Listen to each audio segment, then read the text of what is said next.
Hello friends and welcome to the Exams Made Simple, and we are back again with the Hindu Complete Newspaper Analysis for 3rd of February 2019. तो 3 फरवरी 2019 का news analysis देखेंगे.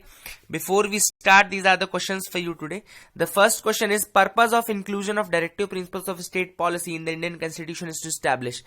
Directive principle of state policy Indian constitution में इनमें से किन कारणों से include किए गए? Options are A political democracy, B social democracy, C Gandhian democracy या D social and economic democracy. Question number 2 is consider the following statements about Sophia. Sophia के रिगार्डिंग इनमें से कौन सा स्टेटमेंट सही है आपको बताना है. First is it's airborne observatory. Second is it is a joint project of NASA and the German aerospace centre DLR. Okay, तो सोफिया के रिगार्डिंग कौन कौन से स्टेटमेंट सही है आपको बताना है. स्टेटमेंट 1 ओनली, 2 ओनली, बोथ या none. Question number 3 is status of classical languages has been given to which of the following languages. Classical languages इनमें से कौन कौन सी हैं? तो पहले 3 नंबर दिए गए हैं. Marathi 1, 2 is Kannada, 3 is Odia. अब आपको बताना है इन तीनों में कौन कौन किस किस लैंग्वेज को क्लासिकल लैंग्वेज का स्टेटस दिया गया. तो 1 and 2 only, 2 and 3 only, 1 and 3 only या only 3. Question number 4 is local self government can be best explained as an exercise in. Local self government को best कैसे explain कर सकते हैं? It is an exercise in federalism, B democratic decentralization, C administrative delegation या D direct democracy. These are the 4 questions for you today. Please do try to answer these questions in the comment section below. और आज Sunday है तो 2 newspaper आएंगे. We will be completing both the newspapers together.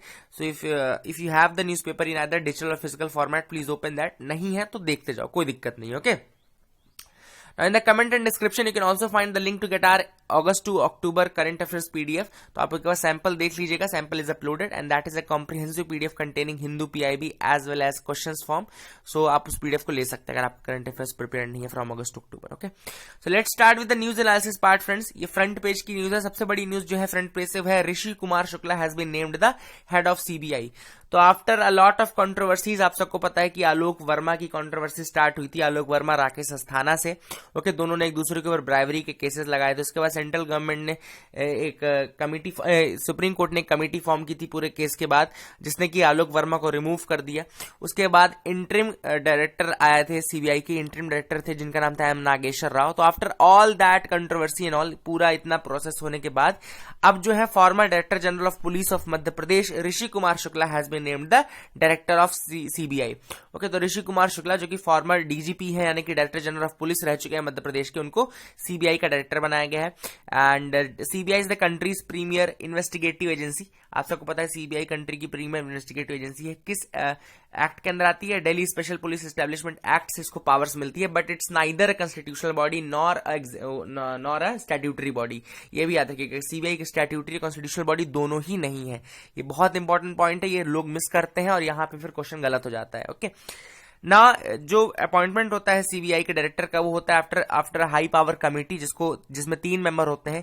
एक तो prime minister खुद इसके member होते हैं, दूसरा chief justice of India and तीसरा leader of the opposition in the Lok Sabha. Okay, तो these are the 3 members of the high power committee, जो कि फाइनली नाम क्लियर करता है उसका, जो भी CBI का डायरेक्टर बनेगा. The term of the CBI director is 2 years. यहाँ पे जो टर्म लिया गया है वो 2 साल के लिए लिया गया है ऋषि कुमार शुक्ला का. So that is also important. And the appointment committee of the cabinet has based on the panel recommended by the committee constituted as per section 4A. तो जो ये कमेटी बनती है और जो डायरेक्टर का अपॉइंटमेंट होता है वो सेक्शन 4A के तहत होता है. Section 4A(1) of the Delhi special police establishment act 1946. तो जैसा कि मैंने बताया कि जो CBI का डायरेक्टर अपनी पावर है, जो CBI अपनी पावर लेती है, वो Delhi special police establishment act 1946 से जरूर लेती है, लेकिन फिर भी ये स्टैट्यूटरी और कॉन्स्टिट्यूशनल दोनों तरीके की बॉडी नहीं है. Okay, very very important fact. It's not a constitutional nor statutory body. सिर्फ ये अपनी पावर लेती है Delhi special police establishment act 1946 के थ्रू. तो बहुत इंपॉर्टेंट फैक्ट है, याद रखिएगा. 2 साल के लिए अपॉइंटमेंट लिया गया है ऋषि कुमार शुक्ला, फॉर्मर DGP मध्य प्रदेश. और मैंने कमेटी में 3 मेंबर बता दिए, प्राइम मिनिस्टर, दूसरा अपने चीफ जस्टिस, तीसरे अपने लीडर ऑफ अपोजिशन. तो this is the news 1 and this was a very important news item. याद रखेगा नाम ऋषि कुमार शुक्ला का. Now Kerala sets up drug price monitor. Now Kerala has set up the drug pricing monitor. Now Kerala has become the first state in the country. Country में पहला state बन चुका है केरला जिसने की सेटअप किया है price monitoring and research unit, PMRU, price monitoring and research unit setup करने वाला पहला स्टेट कौन सा बन गया है? केरला बन गया है. और वो क्या ट्रैक करेगा? ये जो PMRU बना है, जो price monitoring and research unit बनी है, ये क्या ट्रैक करेगा? ये violation of prices of essential drugs and medical devices. जो भी मेडिकल ड्रग्स और एसेंशियल डिवाइसेस की प्राइजेस है essential drugs and medical devices की, जो प्राइजेस है उनको मॉनिटर करेगा कि उनको ब्रीच ना किया जाए, और जितनी prices drug price control order से के थ्रू सेटअप की जाएगी उतने के अंदर ही वो प्राइस रहे। तो ये पूरा मॉनिटरिंग करने के लिए price monitoring and research unit बनाया गया है। Kerala is the first state to set up this PMRU या price monitoring and research unit. ये सेटअप करने वाला पहला स्टेट कौन सा बन गया है? केरला बन गया। तो बहुत इंपॉर्टेंट फैक्ट है, याद रखिएगा। एंड जो प्राइजेस हैं वो DPCU यानी कि ड्रग्स प्राइस कंट्रोल ऑर्डर के थ्रू सेटअप किए जाते हैं।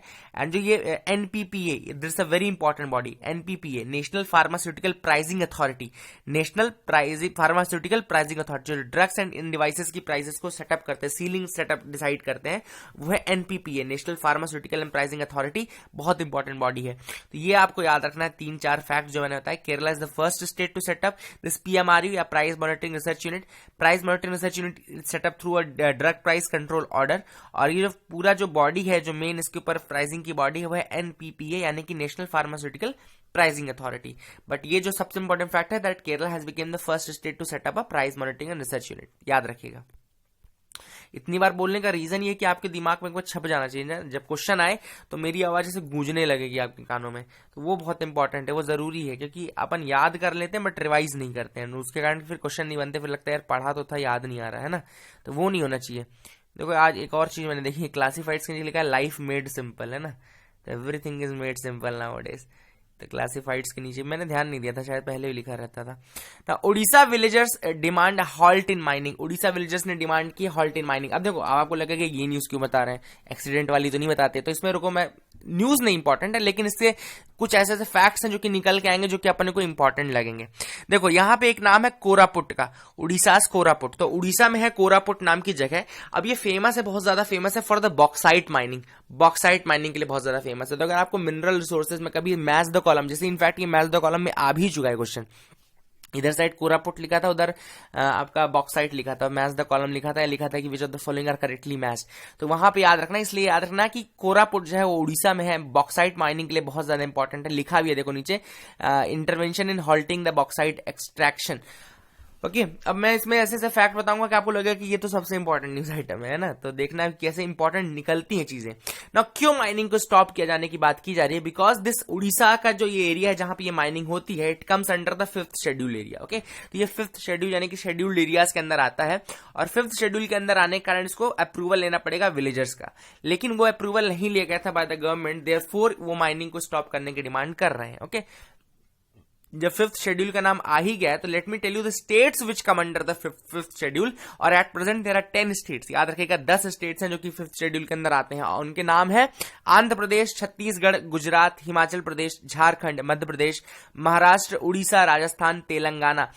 इन सब में 5th शेड्यूल के एरियाज हैं। ये बहुत इंपॉर्टेंट क्वेश्चन है, एग्जैक्टली आपसे क्वेश्चन पूछा जाएगा कि which of the following states come under 5th schedule, 5th schedule के एरियाज इनमें से कौन कौन से स्टेट में है? केवल 10 स्टेट में है, और वो 10 स्टेट कौन कौन से हैं?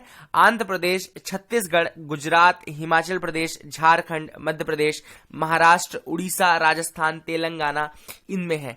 अब देखो नॉर्थ ईस्ट के बहुत कम स्टेट है इसमें, नॉर्थ ईस्ट के कोई स्टेट है भी नहीं शायद, है ना, देखो इसलिए कंफ्यूजन बहुत होता है इसमें। अगर आपसे कई क्वेश्चन पूछता है कि कौन कौन से स्टेट में 5th शेड्यूल के एरियाज हैं, याद रखेगा उसमें नॉर्थ ईस्ट का कोई स्टेट नहीं है, तो कंफ्यूजन के लिए वो नॉर्थ ईस्ट का आपको त्रिपुरा और इधर साइड से असम या इस तरह से कुछ देने की कोशिश करेंगे जिसमें आपको लगे कि यार 5th शेड्यूल के एरियाज होंगे या शेड्यूल्ड एरियाज होंगे, बट मेक श्योर आपको ट्रैप में नहीं फंसना है।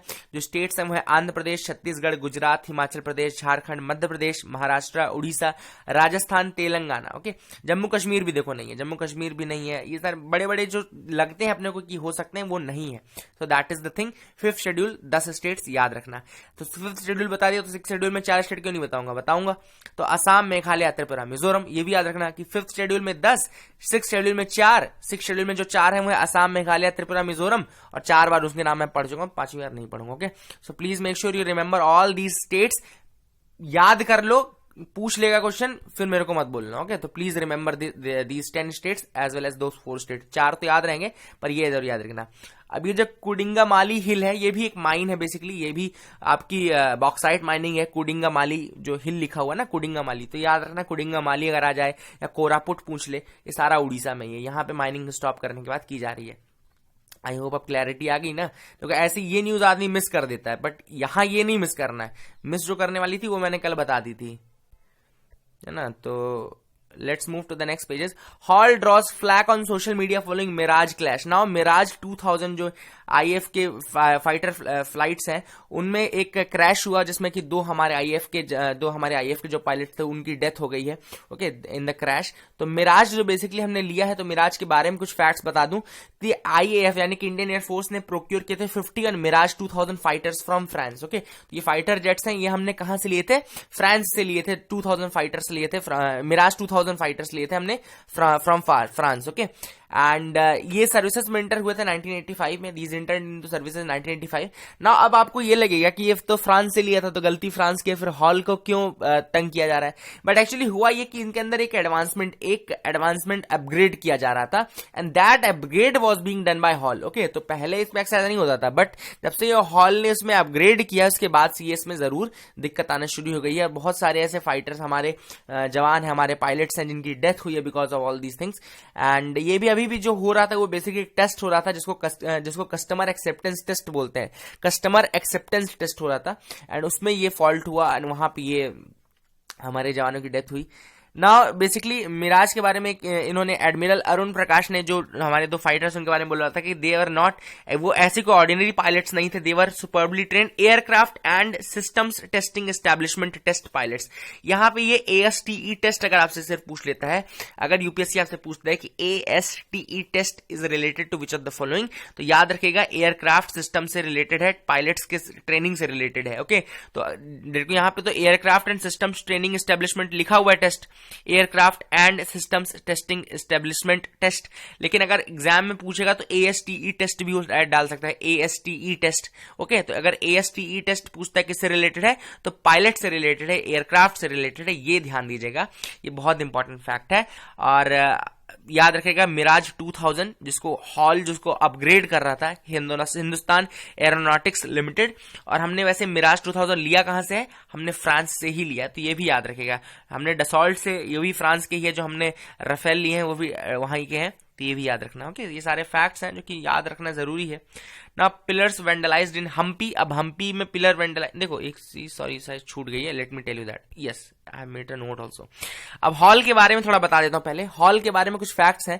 Hindustan aeronautics limited is an Indian state owned aerospace and defence company. जो हिंदुस्तान एरोनॉटिक्स लिमिटेड है वो एक Indian state owned aerospace and defence company है। इसका हेडक्वार्टर बेंगलुरु में है and it is govern under the management of ministry of defence. तो ministry of defence के अंतर्गत इसको गवर्न किया जाता है। फिर से बता देता हूं, हॉल जो है वो Indian state owned aerospace and defence company है, हेडक्वार्टर बेंगलुरु में है, एंड जो गवर्नमेंट है इसका it is govern under the management of Indian ministry of defence. Indian defence ministry के अंदर इसको गवर्न किया जाता है।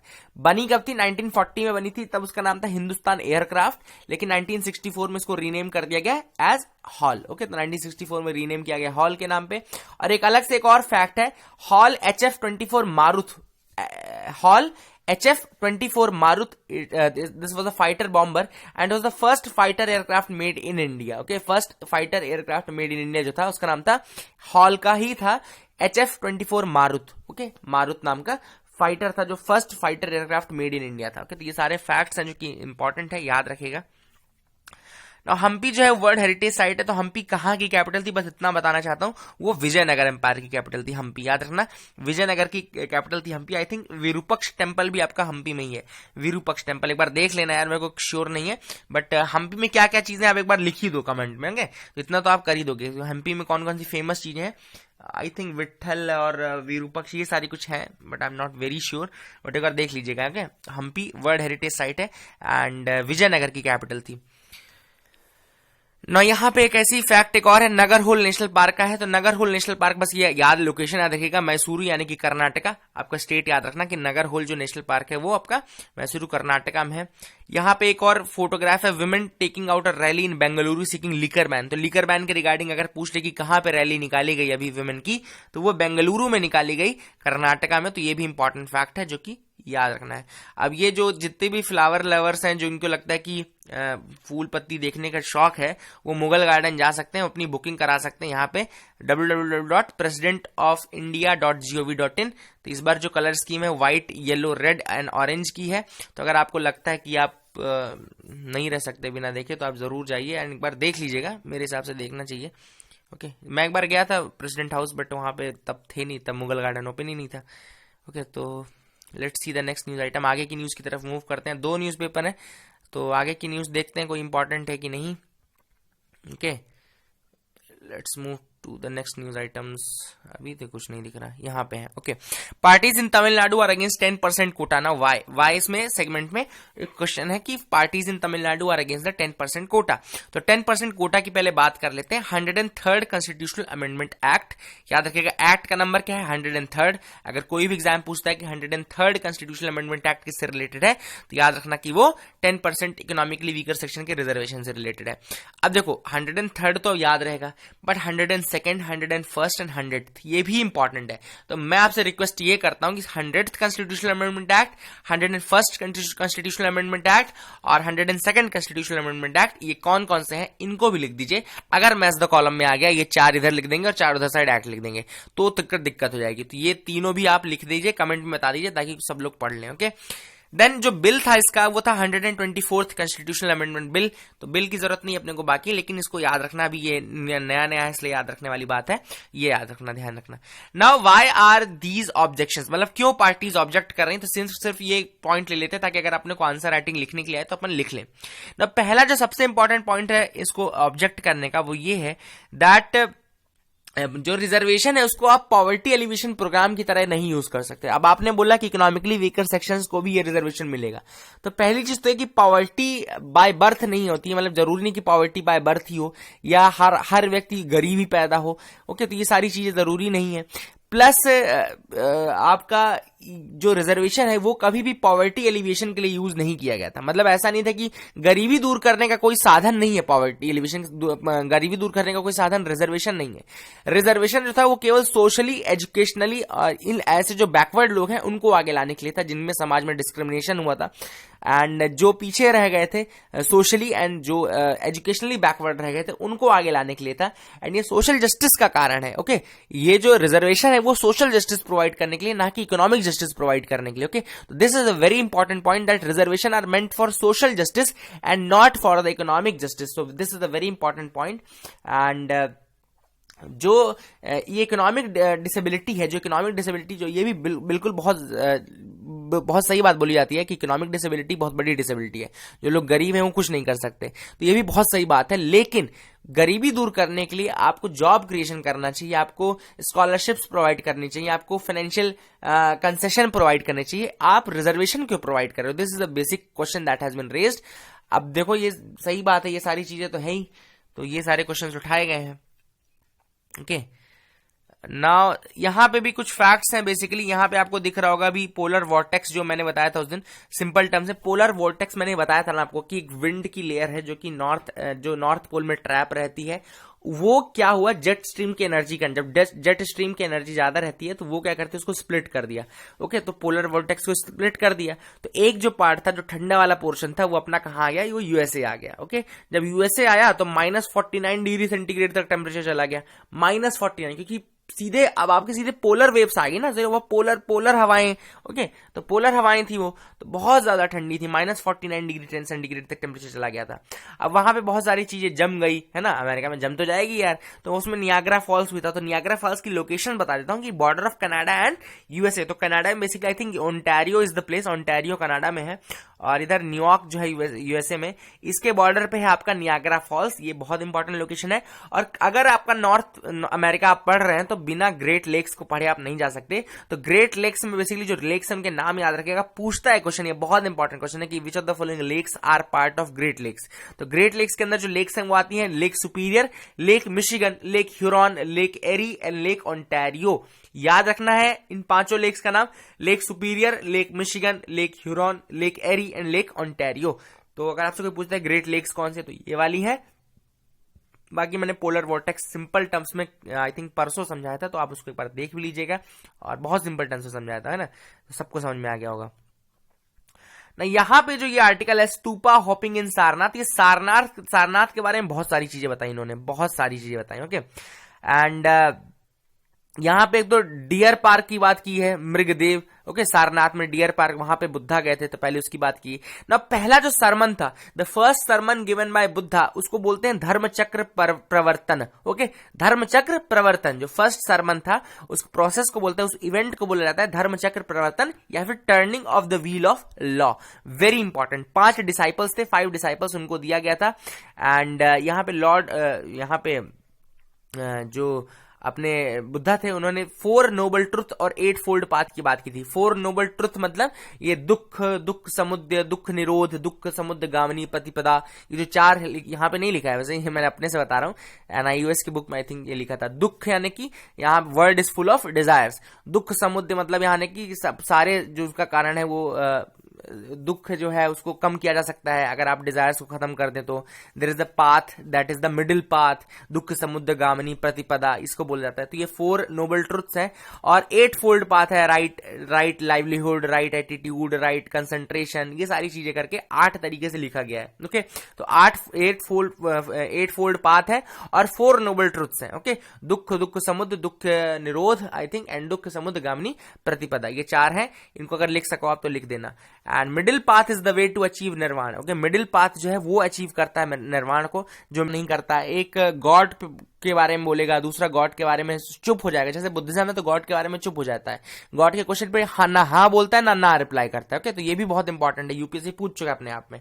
ओके, तो ये सारे जो फैक्ट्स मैं बता रहा हूँ ना, ये पूछे हुए फैक्ट्स हैं, इनको याद रखिएगा ना। यहाँ पे और कुछ चीजें लिखी गई हैं, जैसे कि एक सबसे बड़ी बात कि जो आपका सारनाथ का यानी कि अशोकन पिलर था, इसको एक्सकेवेट किसने किया था, तो फ्रेडरिक ऑस्कर ओर्टेल। ओके, तो फ्रेडरिक ऑस्कर ओर्टेल, इन्होंने इसको एक्सकेवेट किया था 1905 में, अशोकन पिलर को, जो कि बाद में लॉयन कैपिटल भी था। लॉयन कैपिटल को हमारे कंट्री का एम्बलम बनाया गया, नेशनल एम्बलम। नेशनल एम्बलम कब बनाया गया, 1950s में बनाया गया। तो 1950 में इसको अडॉप्ट किया गया। अशोकन पिलर के ऊपर था लॉयन कैपिटल, केवल लॉयन कैपिटल को हमारा बनाया गया है। अब उसमें एक लास्ट में लिखा रहता है सत्यमेव जयते, है ना। सत्यमेव जयते जो लिखा रहता है वो होता है मुंडको उपनिषद से लिया गया। Okay, that is taken from Mundaka Upanishad, ये भी इंपॉर्टेंट है, पूछ लेता है ना कहां से लिया गया है, तो मुंडको उपनिषद से लिया गया है, सत्यमेव जयते। ये क्वेश्चन पूछा है ऑलरेडी, तो मैं इसलिए बता रहा हूं। और 1904-1905 में एक्सकेवेट किया गया फ्रेडरिक ऑस्कर ओर्टेल द्वारा। एंड ये जो लॉयन कैपिटल थी, अशोकन पिलर था basically, that has been excavated by him. तो ये नाम भी याद रखिएगा।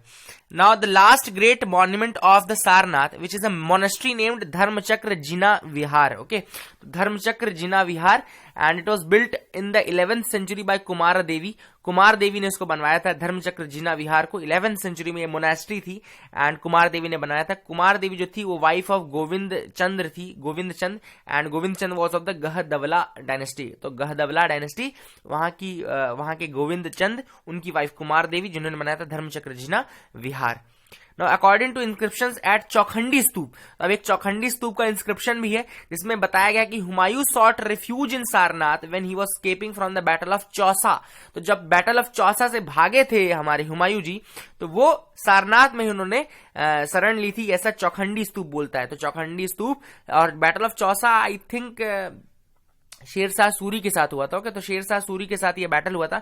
हुमायूं वैसे 2 बार हारे हैं और शेरशाह सूरी से ही हारे हैं। ओके, एंड शेरशाह सूरी की डेथ हुई थी आई थिंक छोड़ो वो चीज छोड़ दो। ओके, सासाराम बिहार में शायद उनका मसूलियम है, वो चीज छोड़ो। बट याद रखना कि battle of Chausa I think Sher Shah Suri के साथ हुआ था। तो एक बार इसको भी चेक कर लेना, क्रॉस चेक कर लेना जरूर, क्योंकि जब मैं ऐसे फैक्ट्स बताऊं कि ये कहीं स्क्रिप्टेड नहीं है, आपको पता है ये पूरी अनस्क्रिप्टेड वीडियो है, तो हम वैसे मैंने पढ़ा भी नहीं अभी रिसेंटली, बट इसको आप एक बार याद रख लेना कि बैटल ऑफ चौसा किसके साथ हुआ था। I think Sher Shah Suri, but एक बार क्रॉस चेक कर लेना, that is very important. Okay, so let's move to the next news item. यहां नीलावेम्बु कुडिनीर, इसकी बात की जा रही है। तो नीलावेम्बु कुडिनीर जो है basically it is giving protection against chikungunya virus. तो चिकनगुनिया वायरस और डेंगू के खिलाफ इसमें काफी ज्यादा प्रोटेक्शन मिल रही है। And it is Nilavembu Kudineer. Okay, and it's a Siddha medicine. तो जो अपना होता है ना यूनानी, सिद्ध, ये सारी चीजें जो आयुष के अंदर जो एस है वो सिद्धा ही है, तो सिद्धा मेडिसिन ही है ये नीलावेम्बु कुडिनीर। और ये जो है प्रोटेक्शन प्रोवाइड कर रही है against chikungunya virus and effective है treatment of acute phase of dengue के लिए भी। तो चिकनगुनिया वायरस और डेंगू के लिए ये बहुत ज्यादा प्रोटेक्शन प्रोवाइड कर रही है। इसका नाम है नीलावेंबू कुडिनीर। तो पूछ सकता है, इंपॉर्टेंट फैक्ट है, ये याद रखेगा। और तमिलनाडु गवर्नमेंट जो है वो इसको सर्व भी कर रही है ताकि डेंगू के आउटब्रेक से बचाया जा सके लोगों को। So this is very important, याद रखिएगा सारी चीजें। Now you can safely move to paper 2। Okay, तो पेपर 2 में मूव कर जाते हैं। पेपर 1 हो गया इसके साथ ही। ओके, नाउ यहां पे सबसे पहले जो फैक्ट है वो चिलिका लेक से एसोसिएटेड है। And Chilika lake in Odisha is considered the second largest lagoon in the world. तो Chilika lake in Odisha is considered the second largest lagoon in the world. ये बहुत इंपॉर्टेंट फैक्ट है, याद रखेगा। एंड अगर सेकंड लार्जेस्ट है तो कोई लार्जेस्ट भी होगी, तो new Caledonian barrier reef, new Caledonian barrier reef is the largest. ये याद रखिएगा, सबसे इंपॉर्टेंट फैक्ट कि न्यू कैलेडोनियन रीफ जो है बैरियर रीफ है वो सबसे बड़ी है। एंड चिलिका के बारे में याद रखिएगा, it was the first wetland site to be designated in the Ramsar Convention from India in 1981। Okay, तो जो पहली रामसर साइट थी इंडिया की तरफ से वो चिलिका ही थी। इनफैक्ट चिलिका लेक हमारे मॉन्ट्रेक्स रिकॉर्ड के अंदर भी आती है, मॉन्ट्रेक्स रिकॉर्ड के अंदर भी आती है। उसके अंदर 3 साइट आती थी, उसमें से एक चिलिका लेक थी, बट चिलिका को रिमूव कर दिया गया, तो अब मॉन्ट्रेक्स के अंदर केवल 2 साइट्स आती हैं। तो please tell me the name of these 2 sites जो कि अभी मॉन्ट्रेक्स रिकॉर्ड के अंदर आती हैं। ओके, तो ये आपको बताना है मॉन्ट्रेक्स रिकॉर्ड के अंदर इंडिया की कौन सी 2 साइट्स आती हैं। Now Macedonia to become NATO's 30th member, तो Macedonia will become NATO's 30th member। और NATO के बारे में आप सबको बता दूं कुछ facts. NATO means North Atlantic Treaty Organization. ये इंटर गवर्नमेंटल मिलिट्री अलायंस है, it's a intergovernmental military alliance. Okay, and इसके 29 North American and European countries इसके मेंबर हैं। 29 मेंबर्स हैं, North American plus European. And it was formed at the peak of cold war. Cold war के time में इसको बनाया गया था। जिसका हेडक्वार्टर है वो ब्रुसेल्स बेल्जियम में है। Headquarter is in Brussels Belgium. और इट वाज फॉर्म्ड इन 1949 4 अप्रैल। तो 4 अप्रैल 1949 को ये बनी थी। देन मोस्ट रिसेंट मेंबर इसके पहले जो ऐड हुआ था वो मॉन्टीनीग्रो था। और अब जो मेंबर ऐड हुआ है मैसेडोनिया। मैसेडोनिया से आई थिंक अलेक्जेंडर आया था ना, उसको हिंदी में मकदूनिया बोलते हैं। मैसेडोनिया यहीं से अलेक्जेंडर आया था, हिंदी में मकदूनिया बोलते हैं। जिन्होंने हिंदी पढ़ा होगा तो उनको पता होगा। And NATO means North Atlantic Treaty Organization, 29 members, याद रखेगा। बना कब था? 4 अप्रैल 1949। And headquarter Brussels, cold war के टाइम में बना था। और इधर साइड से वॉर्सो पैक्ट हुआ था, इधर NATO बना था, उधर वॉर्सो पैक्ट हुआ था जो USSR का साइड था ना, तो वो भी याद रखना। And most recent member to be added was Montenegro. Montenegro जो था वो मोस्ट रिसेंट मेंबर था। और इसके बाद अब मैसेडोनिया, मकदूनिया, ये मेंबर ऐड हुआ है। तो ये सारे फैक्ट्स हैं। आई होप आपको क्लैरिटी भी आ गई होगी। बहुत सारे फैक्ट्स मैं अलग से बताता भी जाता हूँ जो नहीं भी लिखे रहते हैं, कि तो वो न्यूज पढ़ते टाइम ही याद आते हैं। मुझे खुद न्यूज पढ़ते टाइम ही वो फैक्ट्स याद आते हैं, इसलिए मैं कभी बोलता हूँ कि आप इसको क्रॉस चेक कर लेना, वेरीफाई कर लेना। Temple स्टेव of extension of turtles, यहाँ पे असम की बात की गई। बेसिकली असम में बहुत ज्यादा वेराइटीज है टर्टल की, बहुत rarest of the varieties are found in Assam. अब जैसे ब्लैक सॉफ्ट शेल टर्टल है, ब्लैक सॉफ्ट शेल टर्टल, इसको IUCN के अंदर extinct in the wild category में रखा गया, extinct in the wild category में रखा गया है। अब this is also found in some of the ponds in Assam. जो टेम्पल पॉन्ड्स असम के हैं वहां पे ये पाया जाता है अभी भी। And extinct in the wild, सोचो इसका IUCN के अंदर स्टेटस है। तो black soft shell turtle IUCN status यहाँ पे एज पर द हिंदू दिया गया है कि ये एक्सटेंट इन द वाइल्ड है। एंड ये असम के टेम्पल पॉन्ड्स में पाया जाता है अभी भी। अब कुछ रीजंस लिए गए हैं, जैसे पहली चीज तो ये बताई गई कि India host 28 species of turtle, of which 20 are found in Assam. तो 28 की स्पीशीज में से 20 तो केवल असम में पाई जाती हैं। लेकिन जो टर्टल है उनका कंजम्पशन टर्टल मीट की तरह होता है और सिल्ट माइनिंग की तरह होता है। इंक्रूचमेंट ऑफ वेटलैंड्स के कारण उनका जो हैबिटेट है वो डिस्ट्रॉय हो रहा है। फ्लडिंग पैटर्न चेंज होता जा रहा है जिस कारण उनका हैबिटेट खत्म होता जा रहा है। तो ये सारी चीजें डिजास्टर्स हैं फॉर द टर्टल पॉपुलेशन। जो सिल्ट की माइनिंग होती है, जो उनको मारा जाता है for the turtle meat and eggs, उनकी फिर फ्लडिंग के पैटर्न चेंज हो रहे हैं। Then encroachment of the wetland, these are the reasons of the destruction of the turtles population. तो ये सारे फैक्ट्स भी याद रखना है। कुछ रीजंस जो थे बहुत इंपॉर्टेंट रीजंस हैं, इनको भी ध्यान में रखना चाहिए। यहां पे इस पेज में भूपेन हजारिका के बारे में लिखा गया है। भूपेन हजारिका आप सबको पता है कि असम से थे and he was a singer lyricist Assam के थे। And recently he has been selected for the Bharat Ratna. तो अभी उनको भारत रत्न के लिए सेलेक्ट किया गया। तो ये भी एक फैक्ट है, याद रखने वाली बात है। रशिया है सस्पेंडेड पार्टिसिपेशन इन द एनपैक्ट। जैसा कि हमको पता है कि INF ट्रीटी जो intermediate range nuclear force treaty थी, एग्रीमेंट था जो कि कोल्ड वॉर टाइम का एग्रीमेंट था, 1987 में साइन हुआ था। तो 1987 में साइन होने के बाद INF यानी कि intermediate range nuclear force treaty अब यूएसए उससे बाहर आ गया है। यूएसए क्यों बाहर आ गया? क्योंकि उसने कहा कि रशिया वायोलेशन कर रहा है, और रशिया बाहर आ गया क्योंकि उसने कहा कि यूएसए बाहर आ गया है। तो बेसिकली यही सारी चीज चल रही है। एंड INF ट्रीटी इंपॉर्टेंट है, याद रखेगा, intermediate range nuclear force treaty, 500 से लेकर 5500 यानी कि 500 टू 5500 किलोमीटर तक की जो रेंज की मिसाइल्स थी उनको बंद किया गया था। Basically this was to end the arms race that was going on in USA and USSR. Okay, उस टाइम पे यहाँ फिर से वही चीजें, Macedonia to become 30th NATO's member. लेकिन मैंने नाटो के बारे में आपको काफी चीजें बता दी हैं, आई थिंक, है ना। यहाँ पे किन्नर अखाड़ा के बारे में लिखा गया। किन्नर अखाड़ा जो बेसिकली आपके कहाँ पर आया है? ये आपके कुंभ में आया है। 2016 उज्जैन कुंभ में भी आया था, और सब जो इलाहाबाद में प्रयाग में हो रहा है वो उसमें भी आया था। ओके, एंड ट्रांसजेंडर्स का अखाड़ा है, किन्नर अखाड़ा इसको बोलते हैं, किन्नर अखाड़ा ट्रांसजेंडर्स का अखाड़ा है। It gives them dignity. Okay, dignity provide होती है उनको। नाउ वी में एंड 2018-19 विद 3.3 फिस्कल डेफिसिट, ऐसा बोला जा रहा है। जो हमारे इकोनॉमिक अफेयर्स सेक्रेटरी हैं सुभाष चंद्र गर्ग, उनका कहना है कि हम चाहें तो 3.3% का फिस्कल डेफिसिट टारगेट भी अचीव कर सकते हैं। वैसे फिस्कल डेफिसिट का जो टारगेट अचीव करना है वो 3% करना है बाय 2021। ओके, 2020-21 तक हमको 3% का टारगेट अचीव करना है, और जो प्राइमरी डेफिसिट है उसको एलिमिनेट कर देना। तो प्राइमरी डेफिसिट क्या होता है ये आप मुझे बताएंगे। This is a question for you, what is primary deficit? This you will tell me. Okay, so any other news items there or not? Let me see. Yes, one more. Microplastics found in dolphins. Okay, तो microplastics का issue तो बहुत ज्यादा है ही। जैसे कि हमने पढ़ा था कि पहले तो हमने पढ़ा था कि उनके गट में मिल रहा था, और ऑलिव रिडली टर्टल्स के डिस्ट्रक्शन का भी एक बहुत बड़ा रीजन माइक्रोप्लास्टिक्स है। अब देखो, एज पर विकीपीडिया, जो विकीपीडिया में साइज दी गई है वो दी गई कि 5 मिलीमीटर से कम लेंथ के जो प्लास्टिक्स होते हैं वो कहलाते हैं माइक्रोप्लास्टिक्स। माइक्रो लेंथ में 5 मिलीमीटर से कम लेंथ की, 5 mm से कम के जितने भी प्लास्टिक्स हैं वो माइक्रोप्लास्टिक्स कहलाते हैं। इसके अलावा this is as per Wikipedia. एक और चीज मैं आपको बता देता हूं कि माइक्रोप्लास्टिक दो तरीके से बन सकती है। एक तो एग्जिस्टिंग से ही, मतलब स्टार्टिंग से ही उसका साइज 5 मिलीमीटर से कम हो, जैसे कि माइक्रो बीड्स, और जो आपके जो फेशियल्स और ये आपके इसमें पाए जाते हैं आजकल, ये fair and lovely and all, इन सब में जो आते हैं वो माइक्रो बीड्स कहलाती है, माइक्रोप्लास्टिक्स हैं वो भी एक तरीके के। ओके, और दूसरा आपका होता है कि कोई बड़ा प्लास्टिक हो, वो बाद में टूटते डिसइंटीग्रेट होते 5 मिलीमीटर से कम हो जाए। तो बेसिकली ये सारी चीजें। एंड 50 मैराइन एनिमल्स जो है, सील्स, वेल्स, ये सारी इफेक्टेड है बिकॉज ऑफ दिस माइक्रोप्लास्टिक्स। तो एक इन्वायरमेंट के ऊपर बहुत बड़ा हैवॉक है माइक्रोप्लास्टिक्स। तो ये आपको याद रखना है, लिखना है जब आंसर राइटिंग आए तो that is it for the day friends. I hope you like that video. Please do like, share, subscribe, and please keep loving us, sharing us. Thank you and have a nice day.